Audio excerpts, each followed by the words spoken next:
people, and welcome back to the Fandom Zone podcast. I'm one of your co-hosts, DJ Nick, back in the Fandom Zone this time to discuss some more lovely Loki with my fabulous co-host, amazing friend, and a man who I recently introduced to Italian cartoon-themed songs and also had to hold off to record in order for Italy to beat England. So we really appreciate that. The one and only Charles Skaggs. Hey, Charles, how are you today?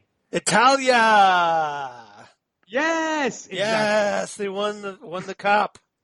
They won the cup final. At least one. So congratulations, Nick. You must be extremely excited.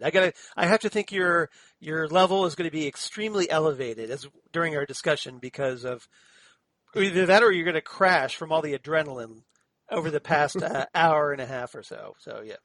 Well, look, as any expert of football knows, fans and players fear penalties like there's no tomorrow. Mm-hmm. It's the most nail-biting stuff. And yes, folks, if you're listening to sport, you probably know by the time this comes out, Italy has beaten England at penalties. And I was having multiple heart attacks while the whole thing was going on. In Wembley Stadium, I might add. That's right. And I had the feeling Charles kind of called this one as well. Because it's like this might actually be your redemption for the Habs not winning the Stanley Cup. And was I right? Thank you. The man was right. He called it. So I definitely feel redeemed now. I should have put money on this with the bookies. There you go. But England, how do you miss 3 penalty kicks? 3! Mm-hmm. In a cup final. How do you do that? You deserve to lose. There you go. Well, I guess that's obviously lovely news aside. Here, now, of course, that's our sports segment for today. That's right. Now on to the main topic. So yes. Here, of course, at episode 224, we are discussing the 5th and apparently penultimate episode of Loki, entitled Journey into Mystery. This was written by Tom Kaufman, who is one of the writers on the web series and soap opera spoof show IKEA Heights, which is apparently airs on this channel 100. And while in the director's chair, of course, we have Kate Herron, of course.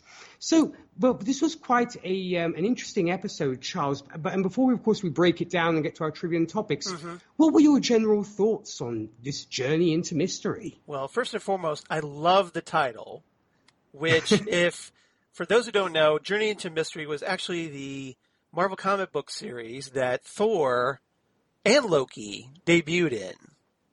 You know, of course, written by Stan Lee and drawn by Jack Kirby back in the 60s. So I thought this was a lovely nod. And, just overall, I thought this was a very fun episode because in addition to obviously having Loki and Sylvie, we get all these other variant Lokis. So we get fully introduced, as we were teased at the end of the previous episode. We were introduced to Classic Loki, played by Richard E. Grant, Kid Loki, Boastful Loki. So, and, of course, a certain alligator Loki that should be called Croaky. Agreed. Even though he's not an alligator. Or he's not a crocodile, rather. I mean, yes, he's not a crocodile. Yes, thank you for correcting me. Yes, you're absolutely right. So, we get the return of Mobius, who wasn't dead like we obviously considered and postulated. So hooray, Mobius is still alive. Yeah. And learned a little bit more about Ravonna Renslayer. And I have some questions about her. Because it seems like, maybe, she's not entirely involved in what's going on like we thought. So it seems she's oblivious to certain things too. Yeah. And of course we get some wonderful additional romance between our main Lokis, Loki and Sylvie, and under the snuggling of blankets. Or is it a tablecloth? Or is it a tablecloth? Good question. But if nothing else, it made for, I'm sure all the shippers were extremely happy with that one. And I really enjoyed this episode. I thought it was a lot of fun. And we get the return of the smoke monster from Lost as well. So how great is that? Yeah, in fact, I appreciate you heading to the various social medias, Charles, and making that reference there to the animal, the creature from Lost. And I think we will have a lot to say when it comes to Alioth, indeed, yes. because, as they say, I have thoughts on Alioth. I'm just going to put it that way, because there were some things that I might not have been too happy about, but that's another story. But yeah. Well, we'll get into more of that in our trivia section, sure. I think. Sure. But yeah, there's a lot of great references, a lot of great Easter eggs here in this one, and I can't wait to break it down with you, Nick. So let's get started. Sounds good to me. Well, of course, as Charles pointed out, aside from our now regular players, we did get the debut of the main menace, at least in this episode, which is the Purple Cloud Menace, Alioth, who, no surprise, is tied to a certain time-traveling villain we've mentioned quite a bit on this show, and whom we have speculated might make an appearance possibly in episode 6, and that, of course, is Kang the Conqueror. And, a little bit more trivia on Alioth, he is actually from the comics. He reigned over a temporal empire and was actually introduced in Avengers The Terminatrix Objective, issue 1, in which Kang actually constructed a time barrier to keep Alioth out of his domain, Chronopolis. And we might be, maybe what we actually see at the end of this episode might be Chronopolis, but that's just a speculation on my part. And of course, that's pretty similar to what the TVA has done with Alioth here, because they kind of almost have him as, a barrier for the variants so they can't get out. It's almost like a Cerberus kind of situation, like guarding the gates of hell. A watchdog, yes. Yeah, that's kind of what I felt. Yeah. So that's pretty much, I think, what I kind of came when it came to this. The other thing I want to point out, and then, of course, Charles, I know you have some great things to share indeed, is we get a nice little Easter egg in this episode for you Thor fans. When our Lokis head over to the lair, to their little lair, we have this little frog jumping around, and fans for the comics will probably know this is a nod to Throg, who was actually Thor, who'd been turned into a frog of all things. So who knows? Will we get Throg, or maybe it was just a throwaway thing? But I love that. I'm actually a big fan of Throg myself. And Charles, I'm sure you as a comic book reader probably were very happy with that little Easter egg there. Yeah, because I'm a huge fan of Walt Simonson's Thor run. Mm-hmm. And we even get a little nod to the issue number 365, where Thor gets turned into a frog. And it's a little 3-part storyline. It was very cute. And where Thor helps out like these rats and it's a very fun story. It's as bizarre and comic booky as Thor getting turned into a frog might be. I think a lot of people would really enjoy it. It's so well drawn by Walt Simonson. So if you get a chance, Thor issues 365 to 367 of the original Thor run, highly recommended. Fabulous. And to me, it would have made for like a perfect Rick and Morty episode. If they ever do like a spoof on, well, I mean, we kind of got Pickle Rick, who kind of destroys rats and what have you. So I'm like, this guy could team up with Pickle Rick and it would be a great team up. Or, we could have, I'm Pickle Loki.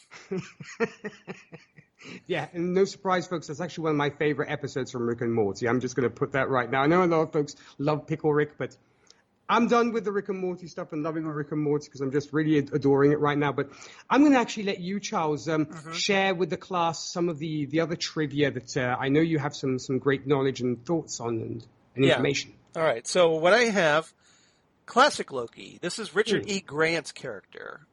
Yeah. Who we talked a little bit about last time during our casting information. But Classic Loki, the original Marvel Comics Loki, first appeared in 1962's Journey into Mystery, Volume 1, number 85, where the trickster god Loki was trapped in a tree, put there by Odin until someone would shed a tear over him, which would free Loki from his prison. And having taken partial control over the tree, Loki caused a leaf to fall from its branches as Heimdall, the Idris Elba character in the Thor movies, the guardian of the Rainbow Bridge. Yeah. Exactly, yes, exactly. And until Heimdall walked past it, the leaf landed in Heimdall's eyes, which caused him to involuntarily shed a tear. And so I guess on a technicality, Loki got freed from his prison. And now free, Loki, of course, for some reason, though, skipped Odin and decided, I need to plot my revenge against Thor because Thor sucks. So he used his mystical link to Thor's hammer Mjolnir to track Thor to New York City on Earth, and of course they've been back and forth ever since. So that was the Marvel Comics introduction to Loki, way back in the day. And I think I have to give props to Richard E. Grant, because pulling off the original Jack Kirby design costume, with the green tights and, some yellow trim, gloves, what have you, and the big horned helmet. Those oversized horns, I mean, right. They're like so ridiculous, but he actually makes them look noble, which is amazing. Well, he has this long drawn out face, and he can do a very stone-faced, expression, with hints of sinister. So, consequently, yeah, he can make that work, and he does. So, kudos, because Richard E. Grant doesn't take himself seriously. So I have to give him props for that. Amen to that, for sure. Now, if you're wondering about President Loki, the Loki variant that we saw with a vote for Loki button and dressed in a suit that's, because of being trapped in this void for some time, is ripped at the shoulder seam. That this was a nod to a Loki limited series from 2016 called Vote Loki, which ran for 4 issues and was a satire about the 2016 presidential election. Can't imagine why. And if you're not familiar with that series was centered around Loki's controversial political campaign for president of the United States. And there was a fictional reporter in the series, Nisa Contreras, who tried to attempted to prove his duplicity. And when Loki's unconventional campaign, which was centered around the fact that he would have the guts to lie outright to the American people, who does that sound like? Familiar. Yeah, as opposed to the majority of politicians who would just lie. That campaign took off with surprising amount of support, but only Nisa Contreras, who was working for the Daily Bugle, seemed to be unconvinced by Loki's promise for change. That's the premise for that series, if you're at all curious about that. Oh, well, that was fabulous, Charles. And it seems like then Marvel already had 2 great candidates. They had Loki, I believe, earlier on in the past, I believe Howard the Duck had actually run for president as well, back in the 70s. That was when Steve Gerber created the character, when Howard had his first ongoing series. So, yeah, there's precedent there, I think. Yeah. Precedent for president, I guess, is what it did. And lastly, the only thing I have, which may have gone over the heads of some viewers, so I thought I'd share this. If you're wondering about that naval vessel that kind of shows up about 2/3 of the way through the episode, just pops in for no real reason, and you're wondering, well, okay, what's this all about? This is a nod, and that ship was intended to be, I guess, the USS Eldridge, which was claimed to be involved in the quote-unquote Philadelphia experiment. And if you're not familiar with that, because it's been a while, it was a supposed naval military experiment at the Philadelphia Naval Shipyard in Philadelphia, Pennsylvania, sometime around October 28th, 1943. See, why does everything happen close to my birthday, Charles? All the tragedies happened then, the day before my birthday, October 28th. What is with that? Well, you're close to Halloween, so that's cool, right? Yes. Okay, so that's what you get. But, so the Eldridge was the reason this Philadelphia experiment became a thing is supposedly the Eldridge was to be rendered invisible, like by a cloaking device, to human observers for a brief period. But of course, this story turned out to be a complete hoax due to the lack of evidence and the fact that the guy who, I forget, whose name escapes me, who came up supposedly with a hoax, came out and said, yeah, I made it up. Wow, okay. So I don't know if that was an attempt to throw off the Axis powers or what. Like, hey, we've got this technology to render our naval vessels invisible. Well, I guess all is fair in love and war, and we know that also the Axis themselves were no strangers to pulling off like crazy things, saying that, you think of also the whole thing of from the Ark of the Covenant to the Lance of Longinus to all this kind of stuff. So, or apparently the Germans had developed a super rocket that would destroy everything. So I guess these rumors just obviously perpetrated. At the time, no social media, so you could pretty much invent what you like, I guess. There's no way to corroborate that story. Well, essentially what the story has become kind of fodder for a lot of sci-fi. So, like, if there's things involving time travel or what have you, there was actually a film called The Philadelphia Experiment about this. Right. So, that was kind of made into like a sci-fi adventure film. So, if you want to learn more about it, feel free to check it out. But that's why, presumably because of all the timey-wiminess going on, they said I'm sure the Loki writers decided, well, let's just throw that in. And, not really explain it. So right. No, but I thought it was very clever. That's the explanation, if you're wondering. Well, and thank you for sharing that, indeed, Charles. And because I thought to myself, because you could have had that, or you could even had, say, the Mary Celeste would have been a clever one as well. Which obviously is that famous abandoned ship, right? Which a ghost ship that just disappeared and never to be seen again. So we talked about that on Doctor Who because Doctor Who, the TV series, actually explained what was up with the Mary Celeste. Is that the Daleks boarded it. And they chased all the crewmen off the vessel. There you go. Simple explanation. The Daleks did it. The Daleks did it, right? Of course they did. That's right. So did you have any other trivia or Easter eggs or anything else like that, Charles? No, that's all I have. Okay. Unless you have anything else. No, I'm good. So this means we can move on to our topics then today. We have 4 topics, folks. And so first topic here, which is entitled The God Squad. After acquainting himself, of course, with our 5-ish Lokis, and sadly, as we mentioned, we have to retract Crokey, though I don't know if we're ready to retract Crokey just yet. No, we're not. I know Charles isn't. They mentioned that here he is an alligator, not a crocodile, and I refuse to call him Gator Loki because it just sounds so lame. So, well, technically his name is Alligator Loki, but still, which is even lamer. Isn't Crokey a better name? So, totally. As far as I'm concerned, just keep calling him Crokey. It's a lot easier to discuss, if nothing else. That's right, folks. Let us know what you think. But I think Charles and I are pretty much in agreement that Crokey is way cooler.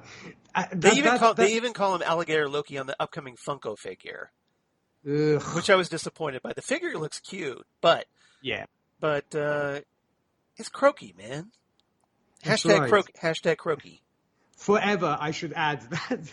That said, Loki, of course, learns from the other Lokis, of course, that they are in the void. So this is obviously, it's a place where the variants are sent and ostensibly don't come back, as Alioth takes care of that. And of course, our 4 variant Lokis share their what are we in for stories, kind of like inmates sharing their stories, which was kind of cool.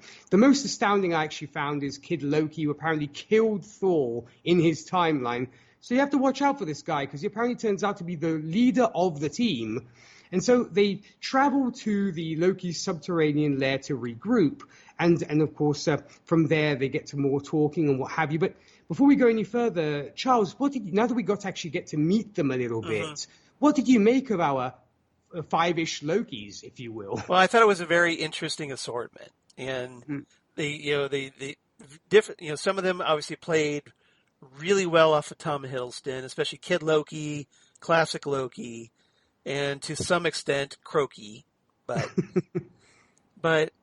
it was great because essentially what we learn here is that instead of being pruned, all these Loki variants and whoever else gets pruned by the TVA gets shunted to the end of time and dumped in essentially what is like a junkyard for pruned artifacts or pruned unwanted things. Unwanted things, yeah, exactly. It's almost like this island of misfit Lokis. And so they're all there, and because Lokis being Lokis, their prime thing is they survive. So even under the constant threat of Alioth, And you have to wonder how they feel they can protect themselves. Maybe because they have this underground bunker, as it turns out. Like what happens when they sleep, right? They could presumably be killed by Alioth, but somehow they've been managing to survive and just kind of eking out this existence. And then they end up in like these almost like little feudal fights with other groups of Lokis that are also there. We see another faction that's headed up by President Loki until President Loki decides, well, I'm going to take over, and then all the other Lokis turn on him. Yes, it's a constant kind of turning on each other. Because they all betray each other. Yeah. And, when ultimately this all leads to a fight between the two factions in the underground bunker. And, just they're all out to get each other. Except for our Loki, the Tom Hiddleston Loki, or I should say a Tom Hiddleston Loki, because there's two of them in this one. But he doesn't seem as interested in just like, I'm going to try, fight the other Lokis. He tries to stay away from that. He's just like, I'm going. Yeah, you guys do your thing. I'm going to go see what Sylvie's doing or whatever, or go out there. And so, but before all this happens, it was great to see the other Lokis sharing their stories with Loki, and Loki trying to understand, what they're about. Especially, killed Loki talking about how his Nexus event, with the one that got him pruned, was, like you said, he killed Thor, which makes him very dangerous, and probably why he feels he gets the right to sit on the throne in the bunker, because he's the one that actually killed their adoptive brother. Yeah, and it seems like classic Loki more than anybody seems to go, along with this, because then we find out that boastful Loki betrays everybody. But so classic Loki's like, oh yeah, he's our boss, if you will, and it was kind of cool. I think the kid is the boss, if you will. But really, it seems that especially through the course of this episode, though, it seems like classic Loki is really the one in charge. Yeah, he's the one who steps to the forefront, especially by the end of this episode, and which we won't talk about just yet. But I really liked Richard E. Grant's performance, because the way he's playing it, he looks a bit comical because he's in this these tights and a kind of a ridiculous 60s supervillain costume. Yeah. But he plays it with a little bit of gravitas, and so you take it a little bit more seriously. He doesn't, even in all this, maybe it's just because of all this insanity going on, he doesn't stand out as he probably normally would have as a more comical figure. Yeah. He's actually a little more serious, and so and because he's the quote unquote elder statesman of the Loki groups, his words have a little bit more weight to them, I think. Yeah, I'm totally there with you. What I think was, and you make a great point, because I think had it been maybe an actor with less charisma or less gravitas, maybe the costume would have stuck out like a sore thumb, and maybe viewers would not take it seriously. Yes. I was wearing this ridiculous costume with these oversized horns and looks totally out of place, yet Richard E. Grant's performance makes you forget all that, and you literally buy into it, which I think is fabulous. Right. And I'm right there with you. I think he's very much almost like the patriarch of this group of people, because nobody seems to ever defy him or anything like that. They're almost like, yeah, I'm going to put the kid on the throne, but I'm kind of the one who people listen to. He's like the wise man that everybody listens to. Yeah. And I love that. I thought it was wonderful. And did you have any thoughts when it came to Kid Loki or Boastful Loki, or you felt maybe we didn't get enough of them? Well, I would have liked to see a little bit more of Kid Loki. He doesn't really do as much. Because I found the story with Classic Loki much more interesting. We actually got a little bit of his backstory, how he was pruned in the process. That I thought we might want to talk about. That he talks about how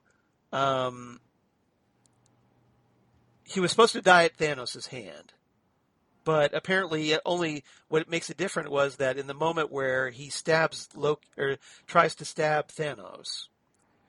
Classic Loki cast a spell, faking all of that, and then he ended up drifting through space. And then, he ended up, I guess, some planet, lived an isolated life, and then realized, well, I'm lonely. I miss my brother. Yeah. And so he decided, okay, I'm going to return to the universe, but then he got caught and was pruned. So it almost seems like because of his experience, he has a different mindset than the others. And that's probably why at the very end, he's the Loki that steps up to help the main Loki and Sylvie against Alioth. Yeah, very much so. And it also brings back the whole concept of what is your glorious purpose, which seems to be the main theme running through this whole show from episode 1, of course, which was given that title. It seems that, that title is basically the theme we're given here is like, what is your role on this planet? Or what, you were put on this earth for a certain reason, or you as a parent were created to give meaning to your existence, if you will. And I think that's the concept that maybe that Kate Herron and the writers are trying to bring through is almost give meaning and significance to your life by doing something important, giving yourself a glorious purpose, even though it might seem at first that, you don't have one, or you're considered a reject, like in the case of the variant. So it could almost be that message. And I'd argue that Classic Loki actually finds his glorious purpose in this episode. Oh, totally, and we will definitely be looking at that closer. And what I thought I was also wanting to add, Charles, I agree with you. I would have liked to have seen more of Kid Loki because Mr. Veal is actually a great actor. Yeah, I'm not sure how old he is, but for being a kid actor, he seems to have a lot of potential. And I think he has done I think multiple things before, but I think he's definitely an actor to watch because he was able to keep that role really, really well. And, he wasn't just a petulant child. The way he turned around and said, I killed Thor, I was like, I believe you, kid. Totally. I'm like, okay, I can go with this. It wouldn't surprise me if this isn't the last we see of Kid Loki. Because he does, in the Marvel comics, he does appear in the Young Avengers comic book series. And we know that Marvel's been setting that up. Well, at least we've speculated as much, and it seems very much to be going that direction. Folks, if you've listened to our reviews of WandaVision and Falcon and Winter Soldier, if you haven't, be sure to check those out because the two of us have kind of noticed this pattern of it seems like they're setting up the Young Avengers in various forms of shape. So it could maybe be that Kid Loki might then reappear as a member of the Avengers. I'd say it's possible that he would be either in the Young Avengers or perhaps another group that Marvel Studios seems to be setting up, especially if you watch the recent Black Widow movie. Yes, indeed. It could definitely be. I'll just leave that there for now. Yes, folks, if you haven't seen it, head to your nearest theater and check it out, or head on over to Disney Plus and unlock it, or do what you have to do. But we're not going to spoil it here because we know it's just come out, so enough said, as Stanley would say. Yes, there you go. You're looking down from comic book heaven. Indeed. And, of course, you mentioned this, Charles, moving further down here. The Loki lair is then infiltrated by this other group of Lokis, led by President Loki, and we get that skirmish and that fight where everybody's betraying everybody left, right, and center. Yes. Granted, we don't get too much of this other batch of Lokis. President Loki seems to be the most prominent, and actually, I believe, appeared in the trailers when the Loki trailer came out. Yes. So, when you actually finally got to see, I hadn't seen the trailers. I actually saw one by mistake because on an Italian commercial for Disney Plus, they're like, you'll also get Loki. Yes. And there's President Loki making his smile, going, hello, kind of thing. But what did you make of President Loki? Because I'm sure you knew the trailer back and forth and up and down. So what did you make of this character? Well, I think President Loki, a lot of people were excited because just especially Marvel Comics fans that were actually familiar with that Vote Loki miniseries that I was talking about earlier. And so we kind of wondered, okay, so how does President Loki factor into all this? And then as of this episode, we find out how. And, it made sense for him to try to be the leader of this other group of Lokis, this other faction. Mm-hmm. But ultimately, he ends up betrayed by his own people, which makes perfect sense. So you kind of wonder, well, why didn't the other Lokis try to betray our Loki? Yes. In the same process, if they're all Lokis and they're all prone to that, what makes this group different from the other faction of Lokis? It was very odd. It was very odd, but it was in a way it was very interesting because I think it really embraced the concept of just all the variations of Loki we've seen in comics over the years, over the decades, and just essentially you're throwing them in, kind of like they do in Doctor Who when you have all the multi-doctor stories. You take all these doctors from different eras, throw them together, see what happens. And that's what happens here. And especially with them all fighting for survival anyway. But ultimately the threat here isn't those Lokis. It's something else. It's Alioth, which of course we'll talk about. And see, that's a great segue, Charles. You're welcome. Thank you. And actually, speaking of Alioth, we learned in this episode that one, as I mentioned, he acts as Cerberus, if you will, on the one hand, destroying the variants present in the void, and secondly, guarding, like you were pointing out, the end of time, where our apparent puppet master resides. So, you made the comparison on Lost, but as, shall we say, almost like a main villain for this story, if we can call him such, what did you make of Alioth? I mean, did you find him threatening? Did you like the design? What did you think? Well, to be honest, I honestly didn't know much about this character from the comics. Okay. So when I was, the name kind of sounded a little bit familiar, but I had to do some research after watching this episode, and that's where I got all the background information from the Thor, or the Terminatrix Avengers Terminatrix objective. Yeah. So what we find out, that Alioth is this very powerful entity, and it's kind of interesting because like I was talking about when you were discussing Alioth earlier, running down his trivia. Alioth is kind of a rival for Kang.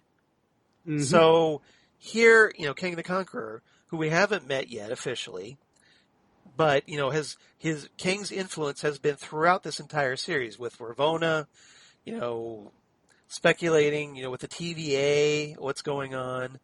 And we've been wondering, well, is Kang going to make an appearance? So, and, we know there's been an actor cast for Kang. So the question is, well, is Kang going to make that appearance in possibly the final episode? We'll find out. But I find it interesting that we keep getting more and more connections to Kang. And in this Marvel Cinematic Universe version, they've instead of being rivals, it almost feels like Alioth is working, perhaps, for Kang.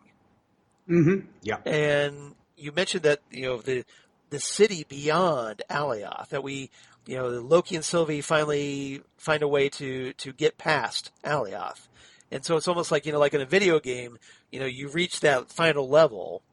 You get past. Yes, you've defeated like the pre-boss, and you're on to the final round. Pretty much, level. Yeah, exactly. So they're about to enter, the realm where the boss level is. So, so you have to wonder, okay, what's is Kang lurking within there? So we'll find out. But it makes me wonder, like, how powerful is Kang if he got somebody like Alioth on his side here? Yes, as a defense mechanism. And I'm so hoping it is Kang, but then again, it could just be we're teasing you, and then it's something completely different because already, like you said, they've kind of turned things on their head a little bit because, of course, Alioth is not a nemesis to Kang, but rather is almost maybe working in conjunction as like his gatekeeper, if you will. Yeah. And after all, this isn't the Earth 616 universe as we know. It's another universe again. So everything's kind of topsy-turvy compared to the 616 universe that we know from the comics. Right. It's not going to follow the comics exactly. So if for all what we know, we could be getting perhaps what's in that Chronopolis is Immortus, perhaps the future incarnation of Kang. True. So that could be interesting if we get a Mortis instead of Kang. It's like a variant of Kang. A Kang variant, perhaps. Now, I know a lot of common speculation is, well, it's probably another Loki variant. Yeah, that's behind all this. It's another Loki, yeah. So, I mean, which makes sense. Okay, this whole series has been about all the other, Loki variants. But if that's the case, which one could it be? True, because we've had pretty much all of them at this point, or should we say the most prominent ones. The only one that I could think of, if, they tried to tease this a little bit with Sylvie, but the only other one I could think of would be the Dark Reign Loki. The female incarnation of Loki. Lady Loki. Yeah, we have maybe getting her properly. That's the only other one I could think is left, right? Yeah. Yeah, I mean, because as I said, the MCU have been Disney and the MCU and Marvel Studios have been very good at teasing stuff. We saw this in WandaVision, where all signs literally seem to point to a certain villain, and it didn't turn out to be him. So yeah, I mean, it could be, and then we'll have an article, that gets published on the news sites that's saying that the Loki writers had no idea who Kang was, or they had no idea who Immortus was. So who knows what we'll get, honestly. It literally is a journey into mystery. Literally, that's the... Oh, I see what you did there. Very nice. Very nice. Thank you, sir. Very nice. Well played, sir. Thank you. So, anything else on these Loki variants, Goliath, or anything else before we move on, Charles? No, but I mean, obviously, it made for some great visuals with Alioth. Throwing things around. So you were happy with the CGI? I thought it was fine because essentially, to use that last comparison, Alioth is essentially a big smoke monster, and as a result, it's pretty easy CGI to manipulate, as evidenced on Lost back, in the early 2000s. Or even the Nothing from the Neverending Story. Yes, that too. That's another one. But I know, I was a big fan of the TV series Lost, so that's my go-to reference, the smoke monster, Old Smokey, as we used to call him back in the day. So I like that name. Yeah, Smokey. So. So I was just very happy, as I mentioned on Twitter, just happy to see the smoke monster from Lost getting work here in 2021. Yes, and even, hopefully post-pandemic and everything else, he's still getting work. Yeah, because I'm sure, the roles are very slim for him, for a smoke monster, so it's good that he gets work. He's kind of typecast, poor fellow. Yeah, exactly. It's, he did try that one King Lear, Shakespeare in the Park there for a while, but, it didn't quite work out as everybody hoped. Yeah, his agents were like, stick to what you know. Yeah, pretty much. Exactly. All righty. Well, then, moving right along from the void and the end of time, we go back, of course, to our topic number 2, which is entitled Meanwhile, back at the TVA. Here we catch up with pretty much where the previous episode had ended when it came to Sylvie, because we have Sylvie who wants Ravonna to tell her everything she knows about the TVA, but it seems that apparently Ravonna herself is not completely in the know about things. And while the two seem to almost form this uneasy alliance to discover more together, it turns out, no surprise, being Ravonna, she was just playing for time while reinforcements arrived to take Sylvie back into custody. So when it came to this, long drawn out discussion almost between Sylvie and Ravonna, Charles, what did you make of these two characters in this moment, in this uneasy alliance? Did you believe that Ravonna was actually going to ally herself with Sylvie? Did you buy that? No, I didn't. Okay. Because, naturally we've had our suspicions about Ravonna ever since episode 3. Yeah. But what this episode does, and we've talked about this, is that it kind of implies that Ravonna was up to no good, but she didn't know all the details. Like, she thought she was in on the game, it feels like. And, she was, like, she knew that the Time Variance Authority wasn't real, but there's some things going on that maybe she doesn't know about, and she has some questions about. So, and Sylvie confronts her with this. So, and, playing, obviously, Ravonna isn't going to lie herself with Sylvie. That seems very evident. She was perfectly willing to betray Sylvie at the first opportunity, but but Sylvie puts that little bit of doubt in her mind, and as a result, Ravonna, I think, wants to find out, because I think Sylvie comes out right and says, "Don't you want to know what's really going on?" And I'm paraphrasing here, but it does give enough doubt. So maybe Ravonna, maybe she. It seems like maybe if Kang is involved, maybe she doesn't know that Kang is involved, or that maybe Kang is using her as a pawn, perhaps. But I find it interesting, that Ravonna, it gives a nice little twist to this character, and so it's going to be interesting,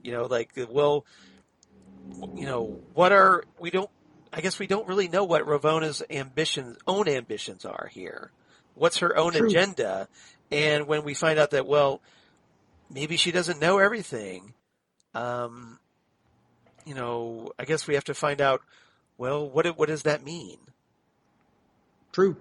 And so I'm expecting a rather packed episode 6 because there's so many threads left bare at this point, because I was kind of trying to figure out exactly what the deal was going between Sylvie and Ravonna with their exchange, and the fact that because either you think to yourself, did Ravonna actually really believe in the Timekeepers? Because I'm sure she knew they were androids when we get the reveal, because she didn't seem shocked or surprised when Sylvie beheads that android. So no, not at all. It's like either she's also been fed a certain line of BS, which is not, the whole story, or it's just above her pay grade, if you will, and she just is not told certain things. So maybe there's this other person that she works with that she'd mentioned to Mobius. It could be him that kind of feeds her all the info, but she doesn't know beyond that. And also, when they're kind of having that discussion, and when we have Ravonna playing for time, and we see Miss Minutes, I was so happy to see Tara Strong again, because I love or her. Hear her, she's such a talented voice actress. She really, really is, and it was pleasing to see. And also, we love Miss Minutes. I mean, come on, Miss Minutes is really. I love the fact that Sylvie was giving Miss Minutes a hard time. Yeah, and she's like, I'm going as fast as I can. And always trying to be very patient with her. She's like, I'm going as fast as I can, sweetie. Because she's like, find me everything about the TVA from the beginning. Find me out stuff about the end of time. And so it makes for quite the conundrum when it comes to what does Ravonna actually know and what is her end game. No pun intended. Yes. But it's just. Well, remember, Miss Minutes was stalling for time. Pardon the pun, if you will, because. It's easy to do these temporal puns, I know. But, Sylvie's trying to get this information on a ship or something, wasn't she? And so Miss Minutes could take them to the void. Right, and Miss Minutes is like, I've got the plans. And Sylvie's like, okay, give me the plans. And Miss Minutes is like, I'm still looking. Which means she didn't have the plan. She was lying. Miss Minutes is, and that's another thing that I thought was interesting, is Miss Minutes can be a liar. You can't trust her. Wouldn't it be shocking if Miss Minutes is behind the whole thing? It could be, given the way that, WandaVision turned out. So, where we see Miss Minutes kind of sitting in the chair going, hello. It was Miss Minutes all along. All along. Yeah. But you do wonder. Yeah, you do. It's been, ever since after WandaVision, you always have to kind of leave that door cracked open just in case. But I hope not. I hope not. I hope it's not Miss Minutes, because that would be really deflating as a viewer to me. Yeah, it would be like, what was it, Mr. Boner there from WandaVision, which that was very lazy on the writer's part. It was, a very cheap cop-out.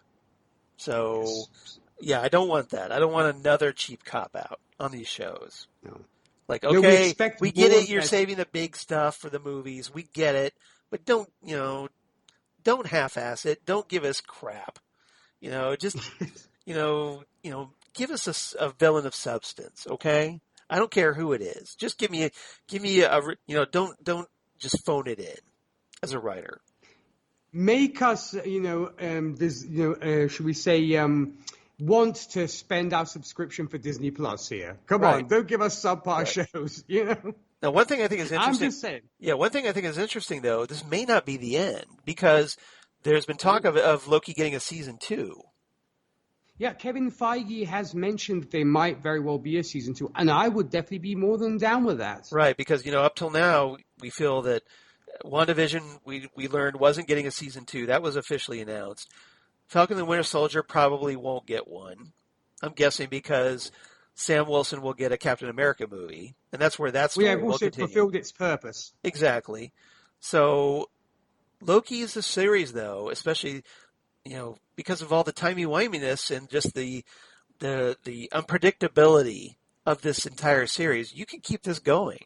This is one that actually has, if Tom Hiddleston is willing to continue, and we know he loves this role, so this could be a thing for a few seasons if they want to do it. I'd be more than happy with that. And, going back here, of course, after the little exchange that obviously Sylvie and Ravonna have, and obviously Ravonna buying for time, Sylvie seems apparently cornered. So what does Sylvie do? She prunes herself, shock, in order to join Loki and bring him back. She took herself out. He's like, you and guys are not able to do it, I'll do it. It's like, I'll take care of it. It's like, harikari, a harikiri. Instead of Japanese ritualistic suicide, she just takes the pruner and just stabs herself with it and takes herself back, hoping she's going on a hope here because she has no idea what happens after you prune yourself, right? Because she might end up somewhere else for all we know. Yeah, but so she's just hoping that she'll go to the same place that Loki went. Yeah. And in fact, so she disappears, of course, and here, of course, we have Ravonna left all alone. And it really does seem that she has no idea of what is going on. And here's where we have a rather curious and a scene which I think is definitely a conversation piece where she has this brief talk with B-15, who's kind of chained up in this sort of red room, if you will. And, they kind of have this discussion, and B-15 seems completely convinced that Ravonna knows more than she's letting on. And when Ravonna's kind of asking her stuff, B-15, admits that she knows literally nothing about the situation. So... this is where Ravonna starts asking Miss Minutes about the files about the start of the TVA in the beginning of time.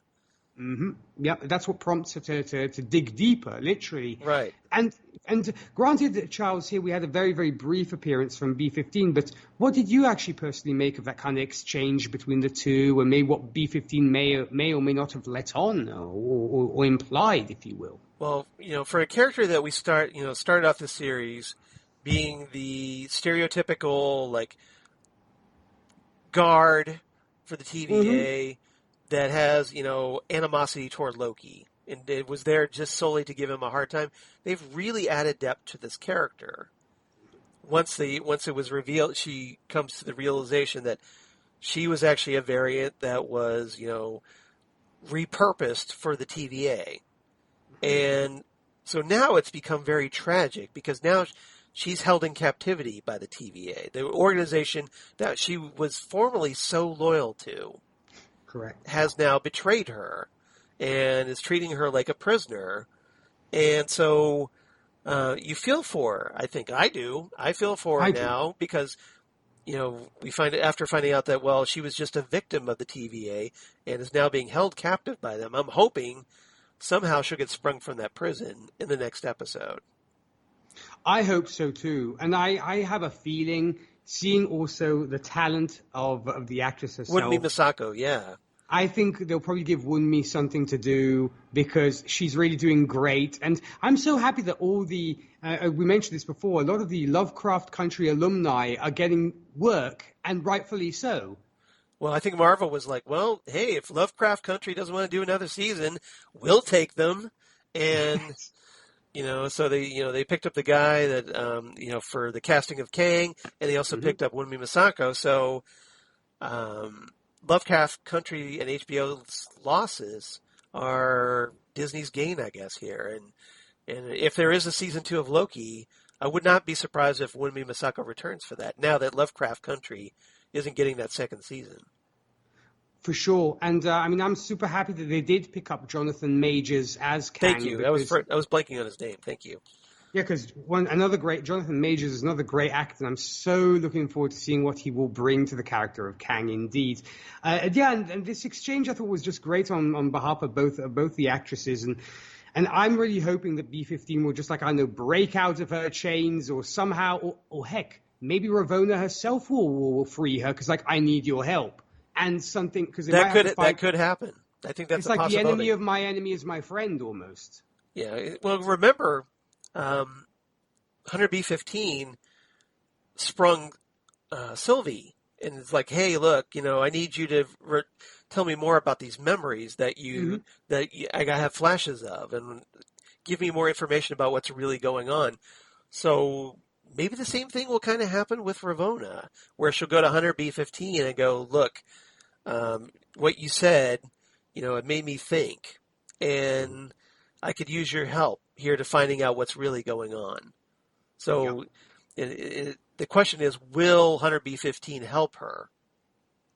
We can only hope, unless somebody else brings her who will be returning to the TVA, and that's actually we'll be discussing up here shortly. But before we actually do move to that, Charles, did you have any other thoughts or things you wanted to share when it came to either Ravonna at this point or B-15? No, I think I'm good. I'm good. Okay. Alrighty. Well, then we can move on to topic number 3, which is entitled Sylvie, Loki, and Mobius United. Yes, folks, Mobius is back, baby. We told you so. We told you he wasn't going to die. You can't kill Owen Wilson off. Come on, man.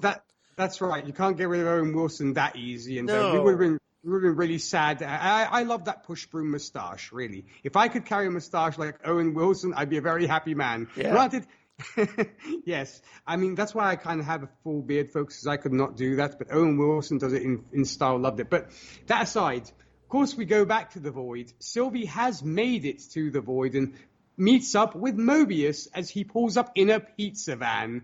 Lord knows where he found that. But I loved it. Well, remember, it's Disney, so probably it's a Pizza Planet van. How fun. They should have done a Pizza Planet.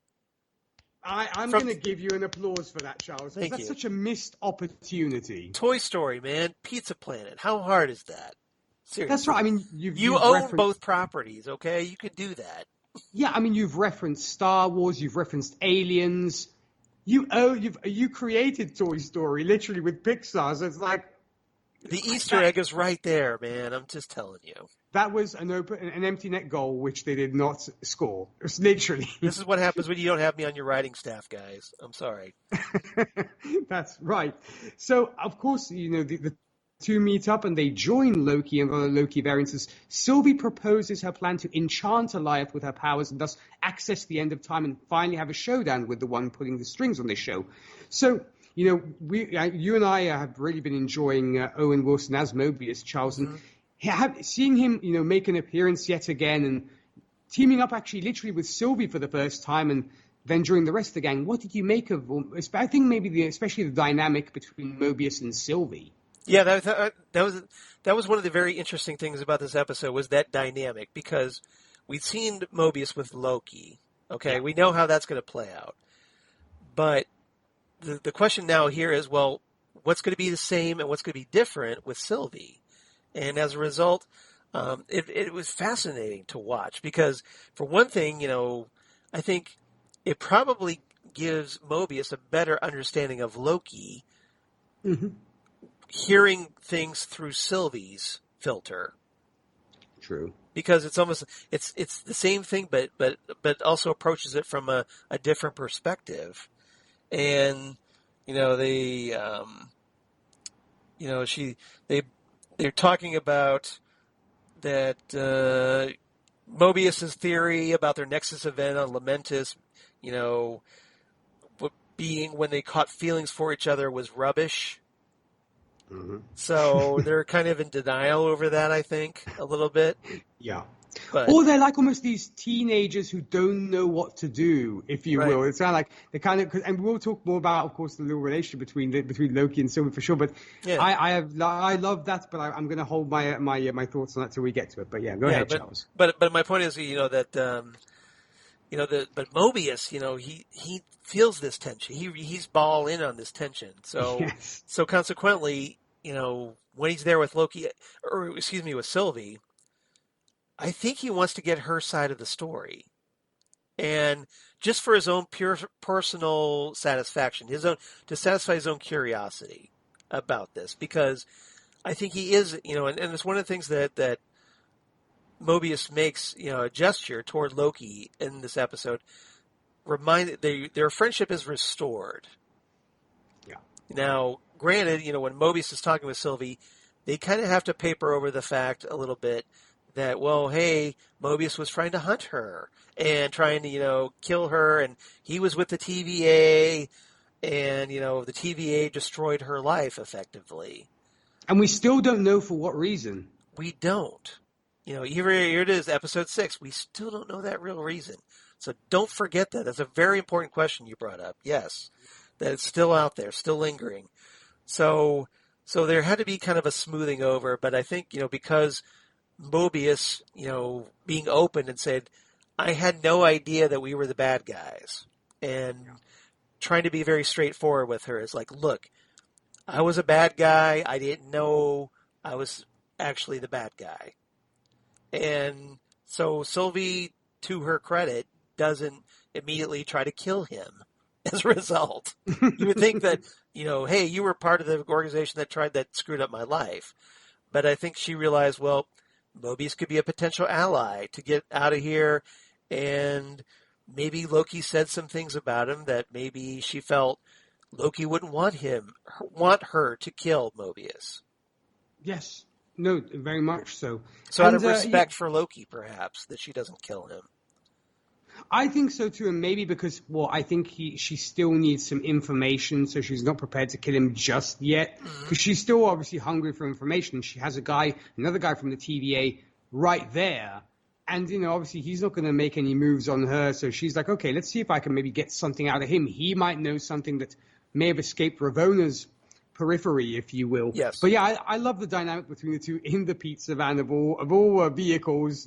So you're going to go with the pizza van, right? But you know what? I think Mobius would be the perfect person to officiate a wedding between Loki and Sylvie if it ever happens. Because he really much is almost like I love these two crazy kids, and I thought it was so sweet. He kind of looks at Sylvie and is like, you're my favorite. And I love that bond that's almost been created between, almost a fatherly bond, if you will, between Mobius and Sylvie, which I thought was so, so cute. Okay, but we have to have Crokey as the ring bearer. I'm just saying. Of course, he's bringing the rings. Yes. Yeah. He may eat the ring, but, Or you could just do it, I suppose, poetically on his horn. On his horn, there you go. Yes, that's perfect. So it doesn't end up swallowing them or anything like that. That would be good. Yes. But and also I have to say, what almost brought me to tears was the hug that he gave Loki. I thought it was so sweet. It's like, yes, these two are buddies, and Loki actually calls him my friend. Yeah. How many people has he called my friend in his life? I wonder. Probably not many. No, if any. You brought up that moment where Loki extends his hand to shake hands with Mobius. Yeah. And Mobius kind of looks at his hand for a moment and says, nope, bring it in. We're doing this. Bro hug. We're doing this. And so, they hug it out. Which I thought was so sweet. I really do. And hopefully, nothing happens to Mobius on his way to literally bring down the TVA, which is what he says he's going to burn it to the ground. So he might be the one to set B-15 free. I think that's a likely possibility, unless...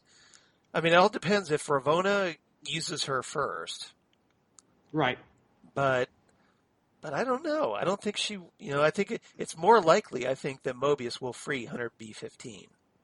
Unless we have an alliance on two sides, so you have that trio in the TVA. All three of them, Loki perhaps. I see what you're saying. With Loki and Sylvie officially going to Chronopolis. I'm tentatively calling it Chronopolis until we have a name for it. Yeah, we don't know what it's called. The Emerald City, whatever you want to call it. Exactly. Oz. Exactly. Yeah.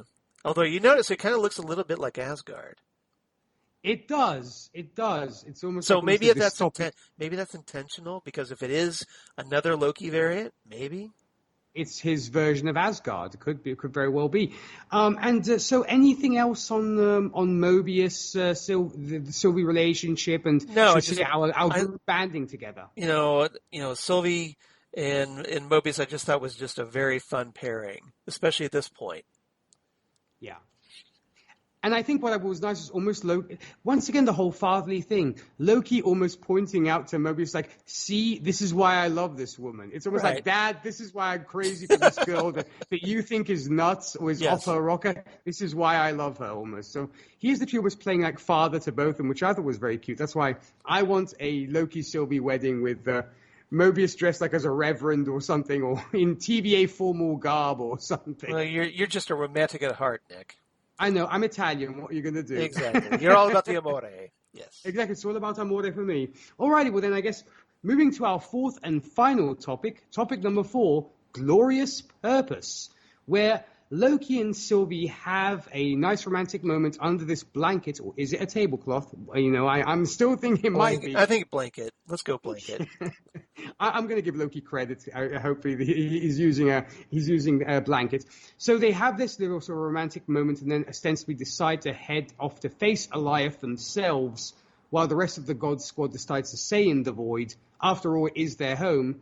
And thanks to motivation on Sylvie's part, Loki unlocks his own enchanting ability. So he's unlocked a new achievement just in the nick of time.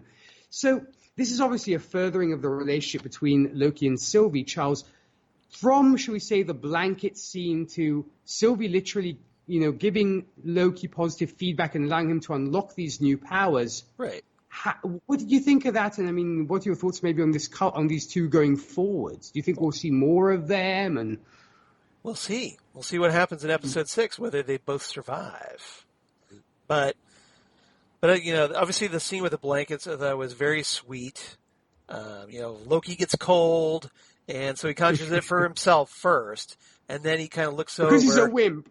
Well, okay, yeah, but I'm just messing because Sylvia's badass. She's like, this could be cold. I'm doing this. Loki's like, oh, I'm cold. Well, here's my question. Loki is supposed to be a frost giant, right? Thank you. How the hell does he get cold? How? Exactly. He's from like below zero temperature. He's from Jotunheim. How does he get cold? He should be like, whatever, man, I could take anything. But for whatever reason, maybe he's just playing it up for her, I guess. Maybe his whole plan, the Loki plan, was, hey, I'll pretend to be cold, make a blanket for myself, and then I can work the move to give her part of the blanket so we could snuggle. Work that Loki magic. Exactly. He was working it. He has his plan. He followed through with it, executed it. But it was very, very touching and sweet. And like I said, they were talking about that, Mobius's theory about them, being rubbish. So, that was interesting. They're both in denial over this, that they're, and apparently in denial over the fact that their feelings for one another, especially can create these nexus events of such magnitude that their love, for lack of a better term, has power. It's like, talk about an explosive couple. I mean, it's literally the power of love, literally, without the Huey Lewis. So, Sylvie talks about how she's not good with friendship or having people, and he makes this very interesting promise that he's not going to betray her in the end. So, Sylvie, there's Keiko chiming in on this one, because Keiko's a romantic at heart, too. So, she is. My cat Keiko, everybody. So, Sylvie says, she's not sure what's going to happen, but they say they could figure it out together. So, for lack of a better word, they're starting to form a little commitment to one another. So this relationship is progressing. Yeah, what do you think about all this? I mean, I thought that scene was very sweet. I mean, obviously I kid because I care, and obviously, calling Loki a wimp, because I guess, he probably was using one of the tricks in the book of like, come here, baby, let's get warm, you know what I'm saying? But hey, baby. That's right. But no, the two once again just work so well together. Tom Hiddleston and Sophia Di Martino work so well together, and I loved that the dynamic between the two from that moment of almost being unable to, should we say, express the love they have for each other. It's like that there's unspoken bond between the two. Yeah. And or maybe I mean, I'm no psychologist by any stretch of the imagination. It's almost like they almost feel they don't deserve to be loved. And hence why they're almost afraid, if you will, when it comes to the whole thing of maybe I've found somebody who actually will love me and I can love back. And I think this is cemented even more when, thanks to Sylvie, Loki unlocks his own powers of being able to enchant. Now that obviously will bring them even more so together, because he's like, I can't do it. I can't do it. I can't do it. And she's like, giving him almost the pep talk of like, you can, let's do it. And obviously in the face of adversity, it can be a little bit convenient for writing purposes. I get it. Mm-hmm. But I thought it was also cool that then he's able to unlock it. It's like, bring on the green lights. And, yeah, you almost that was neat. You almost have to break out the, what is it? The power of the glow from The Last Dragon soundtrack. Nice. If you know what I'm talking about. So I do. The Barry Gordy movie, the Kung Fu movie from the 80s, of course. You possess the power of the glow. And so yeah, he gets this power just in the nick of time, right? Mm-hmm. So it was a great moment, and it shows that Sylvie is helping Loki reach his full potential. That's what I loved about it, and also I think the fact that it's like a sink or swim situation. You have Alioth coming at you. Either you're going to do it or you're going to die. And so maybe also that desperation and the will to survive, as you very well pointed out, Charles, of Lokis are survivors. And so maybe the survival instinct also kicked in, aside from, of course, Sylvie having a huge part in this. It's like, I can do this, I have to survive. Kabling, and everybody has the powers, and so they're able to go ahead and do what they have to do. But we do get a casualty in this, folks, and this is very sad, because Classic Loki decides to give his life glorious purpose by creating this fake Asgard to distract Alioth in the interim. His trickery succeeds, but at the cost of his life. And however, Classic Loki does point out earlier that he had cheated death, like Charles pointed out during the confrontation with Thanos. So Loki's find a way to survive. In speaking actually of this great moment, and Richard E. Grant does such a wonderful job, with the laughing, almost the hysterical laughter as he creates Asgard. Yeah. What did you make of this, shall we say, death scene and this, kind of big spotlight moment for Classic Loki and Richard E. Grant on this show? Well, again, it's this character who could have been so comical, and you didn't want to take seriously, becomes this character of great weight and importance in the story. Mm-hmm.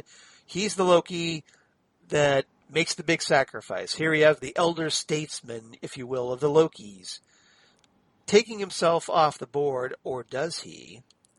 And making the team sacrifice so that Loki and Sylvie can get past Alioth and make it to whatever's on the other side. So, and this is where, like I said, he finds his true glorious purpose. This is the conclusion of his arc. Now, granted, his arc, because he was just a character we were introduced at the very end of last episode, obviously doesn't last very long. But he does have a little bit of a character arc, and through the little conversations he has with Loki along the way, or other characters, Mobius for one, we find out that he's been changed by his experiences, kind of like our Loki has been changed by his experiences. So maybe we could see something similar from the Tom Hiddleston Loki. You do wonder, because other things have been hinted in the MCU about sacrificing yourself for the greater good. Heck, look at what Black Widow did in Endgame. Yes. For example, it's just sacrificing yourself for the greater good, literally, and that is what a hero does. granted, Loki has denied multiple times that he is not a hero, but he may get a heroic moment, taking a page from the classic Loki book. And I just adored this moment. Granted, I was very sad that Richard E. Grant might ostensibly be dead, but we know he's faked his death before. But just the fact that he's laughing as he's building building Asgard. Yes. And he's like, it was very Viking of him, if you will. It's almost like laughing in the face of death. Yes. And after all, Loki is a Norse mythological god, if you will. So I love that whole thing of, I'm going to die, but I'm going to laugh while I do it. It's kind of like, screw you, death. Take me, if you will. Well, and I got to give credit to Richard E. Grant because he could have just phoned it in here. Oh, yes. And he just went all in with this. He went all in with this character. And as a result, I think it paid off on screen. It's just that he got into the moment of the character, the fact that, well, hey, this character is having this like, oh yeah, well, I'm going to go out on my own terms and, I'm going to do some, like, this is my big moment. And he embraced it as an actor. Totally. And so I give him all the credit in the world for that scene. I'm right there with you. And as I said, he actually made that costume really, I felt it. I was like, this is not some guy wearing a ridiculous second-hand costume. Like a comic book convention costume. No, this is he wasn't cosplaying. It was Loki. It was the classic Loki, and maybe it's because being a fan of the comics that it's like almost like the death of the Stan Lee and Jack Kirby Loki. Here. Aww, so that's very poetic. So, it get a little tug of the heartstrings there at that particular moment for me. Even though they're always in the back of my mind, I go, he's probably not dead because it's Loki. Come on. He'll show up in a post-credit scene like, see, still alive. Loki's always survived. I'm back, bitches. I'm back, baby. Yeah, that's right. But no, I couldn't have said it better myself. So I thought it was wonderful.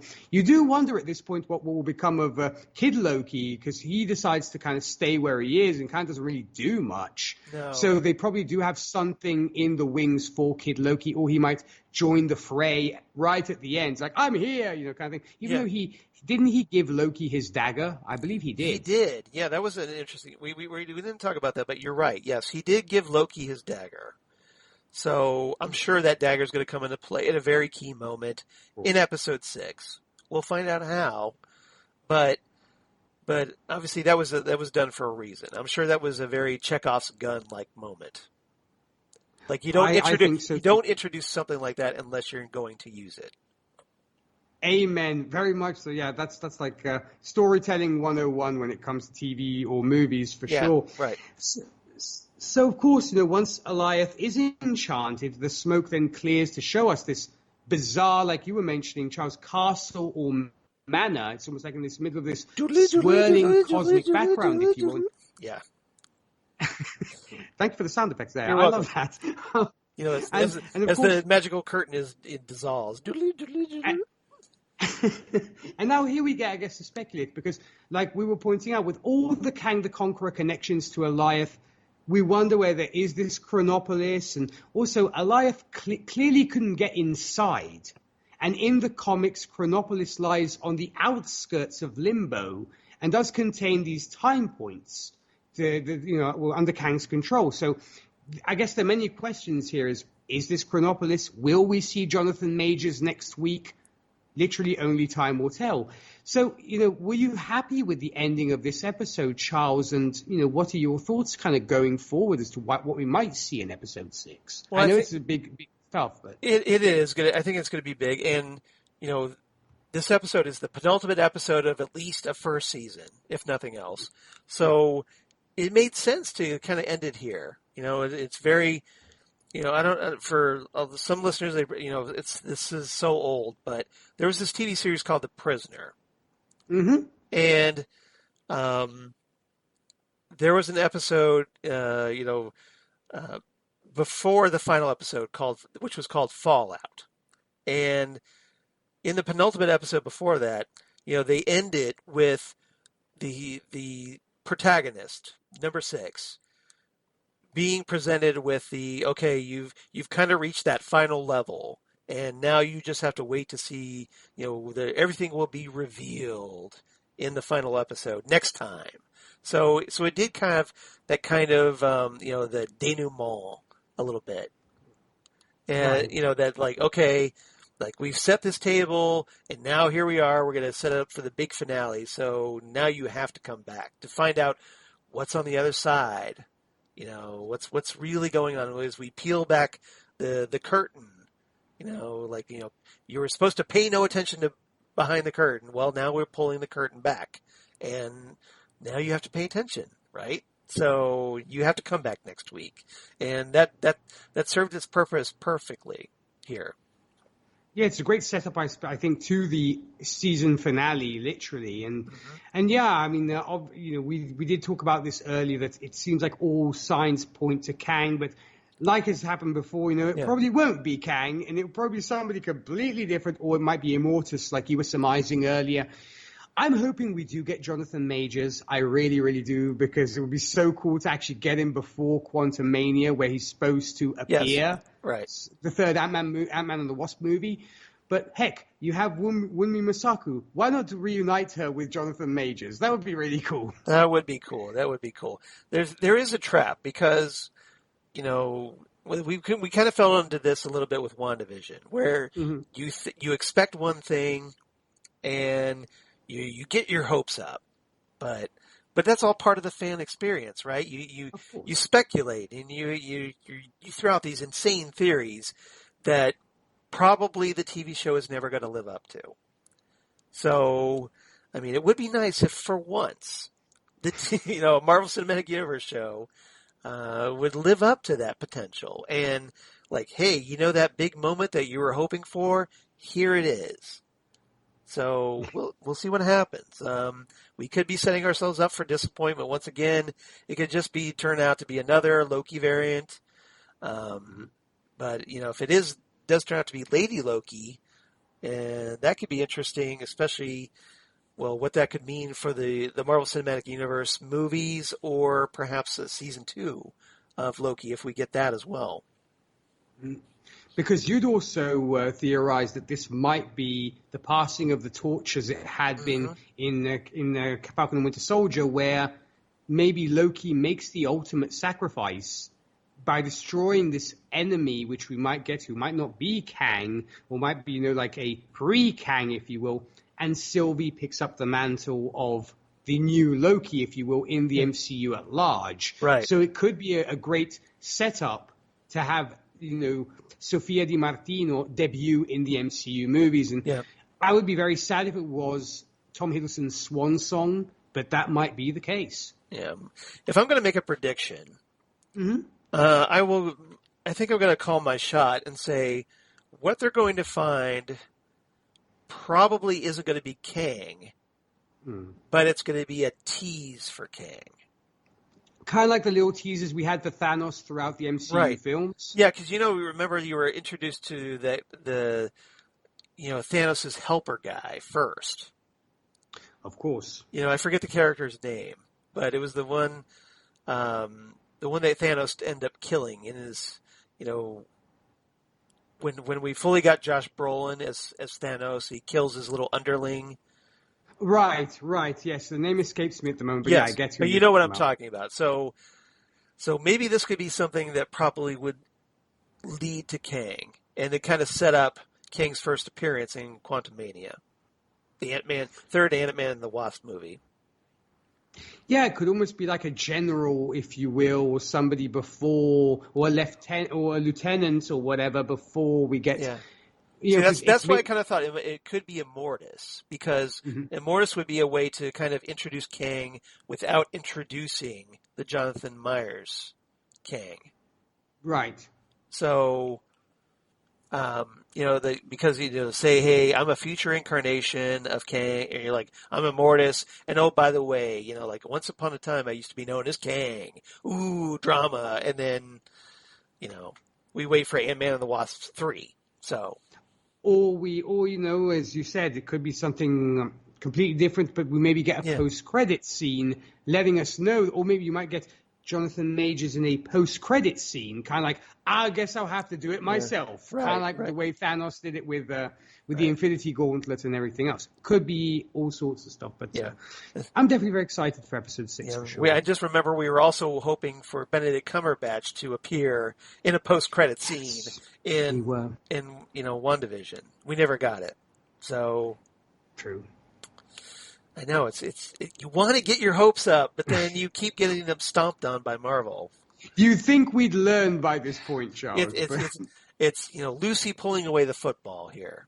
So that's what Marvel is. That should be the meme. Marvel is Lucy pulling that football away from Charlie Brown. That's the perfect comparison. So, any other things on this episode before we get to favorite quotes, Charles? No, I think we're good. Unless you had anything else. No, all I can just say is I'm so excited for next Wednesday. I can't wait to see how as you often say, whether they stick the landing, whether it's a satisfying ending to this first season. But yeah, I think I pretty much theorized all I can theorize at this point. So, this episode was very dialogue heavy, and we got some great lines. Did you have any quotes that particularly stood out to you? Only 1 or 7, but yeah. Let's see. I'll go with Loki saying, "Look, it's been a very, very, very trying past few days. Months. I don't even know how long it's been since New York. All I know is I got pruned, and I woke up here, and now I'm surrounded by variants of myself, plus an alligator, which I'm heartbroken to report that I didn't even find all that strange." Nice. And let's see. I don't want to take all your quotes, so do you have any? I have a couple. All right, give me your quotes. Yeah. If I miss them, if I miss one that you had, feel free to share it. I had the exchange between Mobius and Loki, which is so action movie. I loved it so much. As Mobius says, "Looks like you got away in the end," and Loki's like, "I always do. What will you do at the TVA?" Mobius is like, "Burn it to the ground. Thanks for the spark." Right. I thought it was so action movie. I loved it. That's something Schwarzenegger would say. Thanks for the spark. Yeah. Or Mark Frost, or no, what's his name? No, not Mark Frost. Simon Pegg and Nick Frost. That's who I'm thinking of. Yes. In Hot Fuzz. Yeah, that's very much that kind of a Cornetto trilogy kind of phrase you might get. You know what I'm talking about, yeah. Oh, I totally do. I love the Cornetto trilogy. Big fan of those 3 films. And then the other one I had was Sylvie and Loki, where Sylvie says, how do I know that in the final moments you won't betray me? And Loki's like, "Listen, Sylvie, I betrayed everyone who ever loved me. I betrayed my father, my brother, my home. I know what I did, and I know why I did it. And that's not who I am anymore, okay? I won't let you down." So that was really sweet. And the last one, Hunter B-15 to Ravonna. Yes. Hunter B-15 saying, "You'll never find them, not before she does." And Ravonna's like, "And why is that?" Hunter B-15 replies, "You only want it. She needs it." I thought that was a great line from her. Yes. Yeah. I've got a couple more. Classic Loki talking with Loki, our Loki. "Got to keep moving so we don't die." And Loki says, "I can get behind that, but what's your plan?" Classic Loki says, "Don't die." Loki says, "Okay, understood, but beyond that?"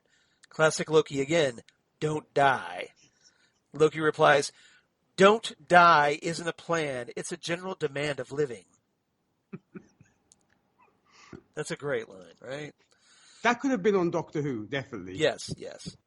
And lastly, I'll go with Classic Loki and Mobius, where Classic Loki says, and he's referring to Alligator Loki here, "You really don't remember him?" And Mobius replies, "I mean, the TVA arrested a lot of Lokis, but no, I don't remember an alligator. I mean, who's to say he's even a variant?" Classic Loki replies, "He is green, isn't he?" Mobius replies to that, "I don't know. He could be lying. The long con. Of course, that just makes him more likely to be a Loki.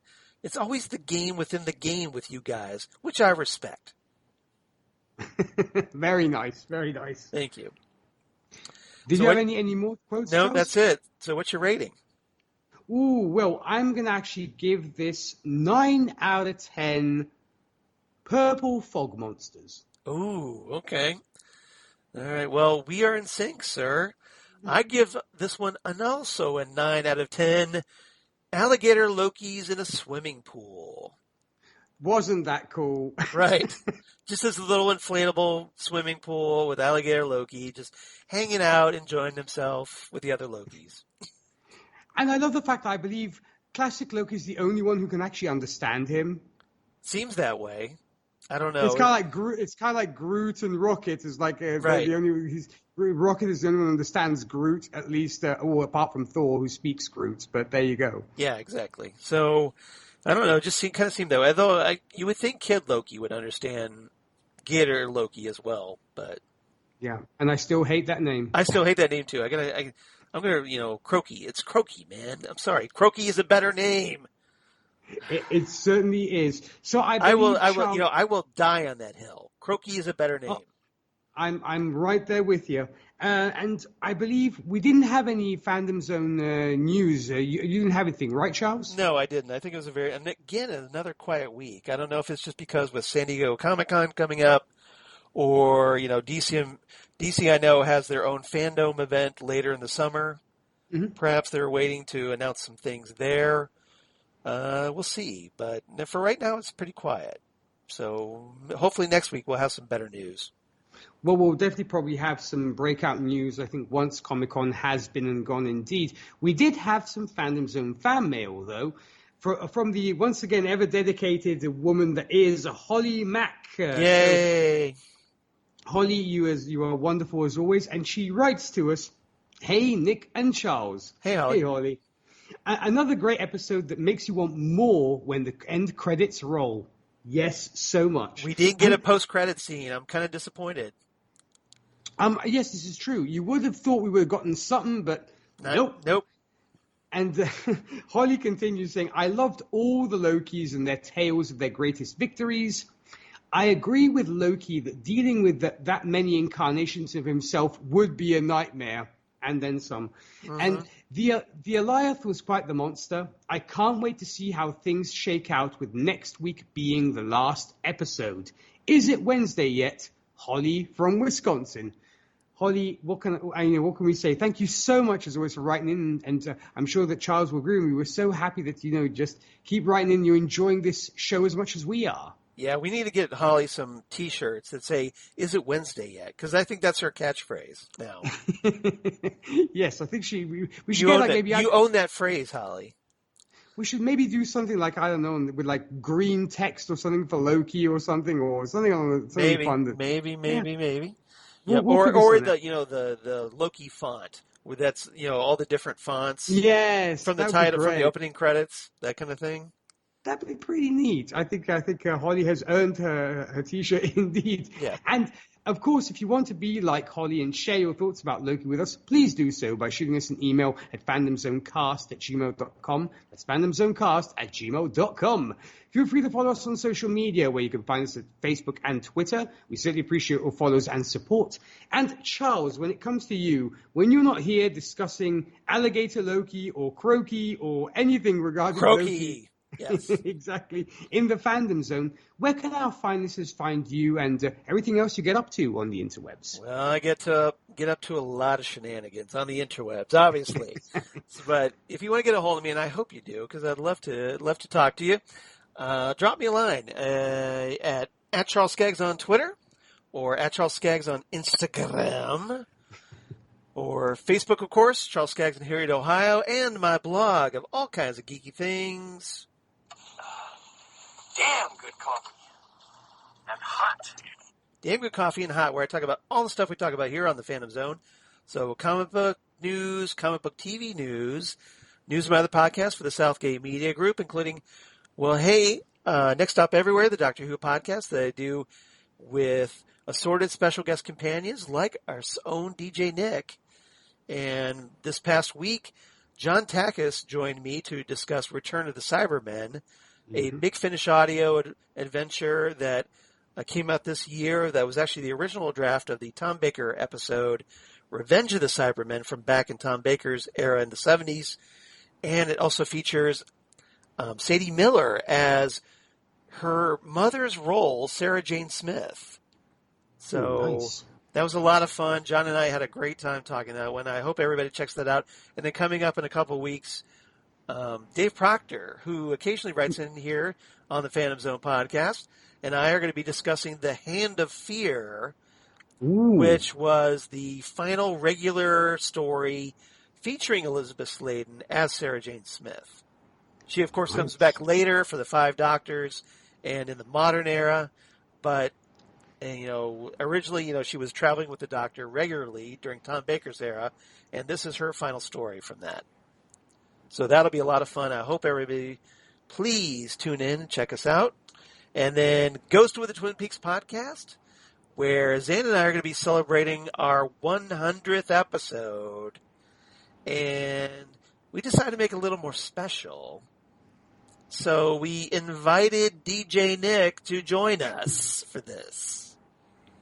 And what we're going to be discussing is the original European version, the international version as some people call it, of the original Twin Peaks pilot from 1990.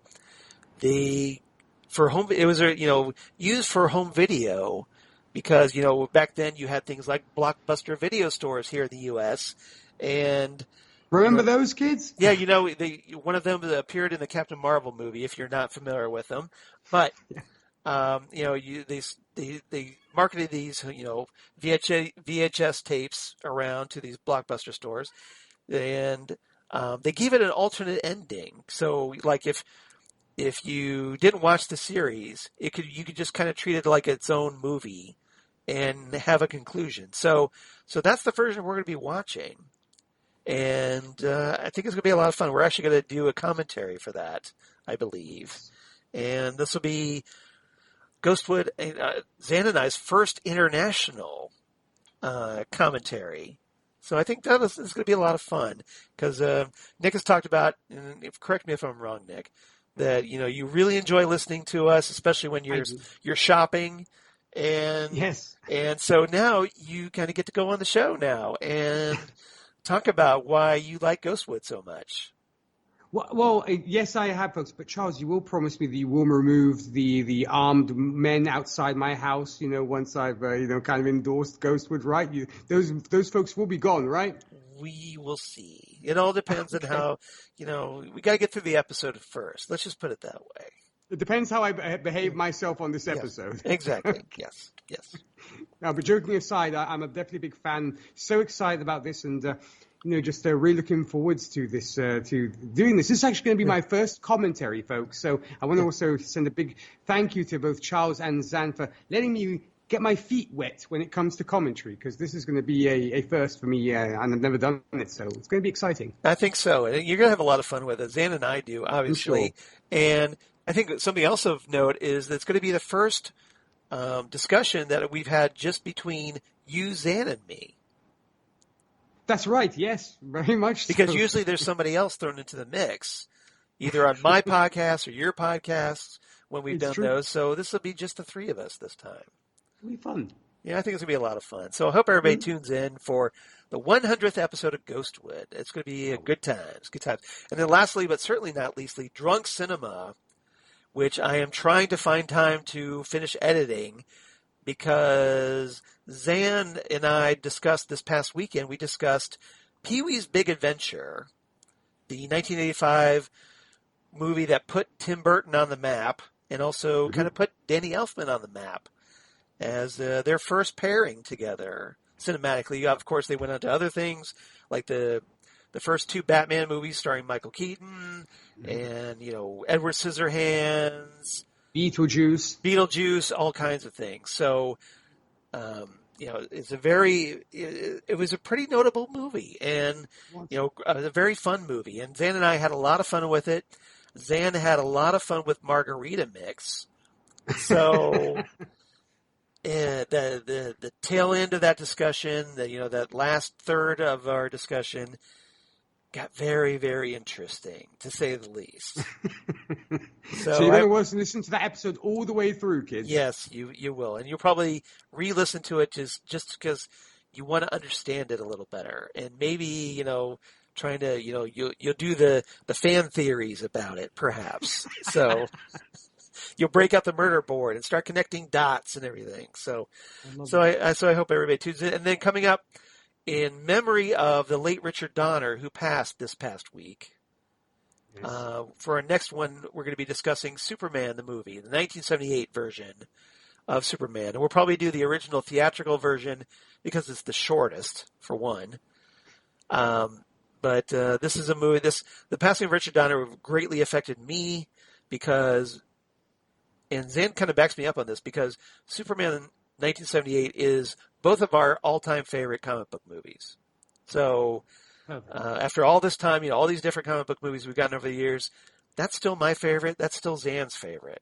And it's going to be a very important discussion, I think, even though I'm sure it'll get a little melancholy. Zan has figured she's going to be crying throughout the whole movie that we watch. But so we'll see what happens. But,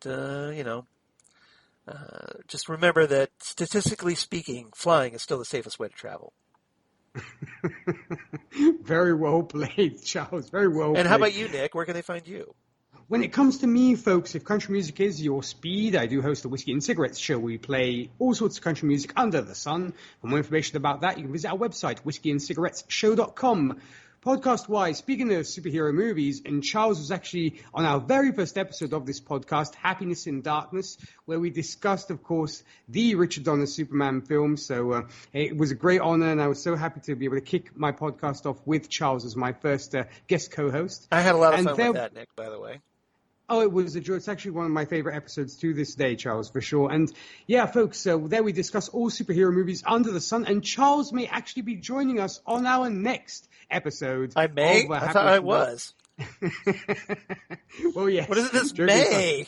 You're casting doubt? We're still working with paperwork. Our lawyers have to kind of go back and forth here, make sure everything's hunky-dory. Right, well, have your people call my people. We'll that's right. Out. Well, we will be discussing a certain Black Widow, so you definitely want to check that out, and that's Happiness in Darkness. And also, speaking of Zan Sprouse, her, myself, and Rachel Friend can also be found on Gold Standard, the Oscars podcast. We discuss all Best Picture winners from 1927's Wings up to the present day. We recently finished discussing Marty from 1955, and our next film will be Around the World in 80 Days from 1956 with David Niven and Katin Flass. So that's going to be a fun one to discuss. And that's, of course, Gold Standard, the Oscars podcast. You can find both podcasts on Facebook, Twitter, and the Instagram. And when it comes to this show, next time on episode 225 of the Fandom Zone, we'll be discussing... 224, pardon me. Yes. I was thinking ahead there. No, I'm sorry. You're right. It was 225. I'm wrong. Oh. I'm wrong. Never mind what I just said. So, basically, on episode 225, folks, of the Fandom Zone, we will be discussing episode 6 and ostensibly the final episode of season 1. We might get another one of Loki. And, I guess we'll see what happens. But whatever's going to happen, it's going to be good. And I'm definitely looking forward to this. We have that big cliffhanger, if you will. So we'll find out more. It's going to be really exciting. And, Charles, any closing thoughts before we exit the Fandom Zone for this week? No, just this was such a great penultimate episode, a lot of fun, and it's going to be very interesting to see where Loki and Sylvie end up. And hopefully we'll get some questions answered.